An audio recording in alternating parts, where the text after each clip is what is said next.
হাতে টাকা থাকছে না, তার জন্য হাতের করতল দেখা দরকার নাই, হাতের ওপর দেখলেও হবে। দেখতে পাচ্ছেন আঙুলের মাঝে এই যে ফাঁক এবং আঙুলগুলো অগোছালো হয়ে আছে, এই কন্ডিশনে কিন্তু টাকা শুধু নয়, আপনার জীবনটাও অগোছালো হয়ে থাকবে।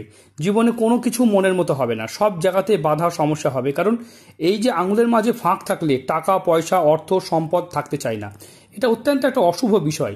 তবে হাতে যদি এই লোম দেখতে পান, বেশি বেশি লোম থাকে, তাদের কিন্তু শরীরে দয়া মায়া বেশি থাকে এবং তারা বেশ দয়ালু প্রকৃতির হয়ে থাকে, শক্তিশালী হয়ে থাকে।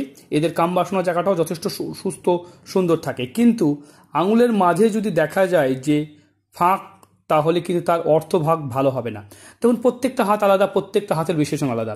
আমার যারা ভিডিও দেখেন তারা অবশ্যই জানেন যে আমার প্রত্যেকটা হাতের বিশ্লেষণ আলাদা আলাদা হয়ে থাকে। যারা নিজের হাত বিচার করতে চাইছেন, স্ক্রিনে তার নাম্বারে যোগাযোগ করবেন। হাত বিচার করার জন্য পেমেন্ট করতে হয়। ভালো থাকবেন, সুস্থ থাকবেন।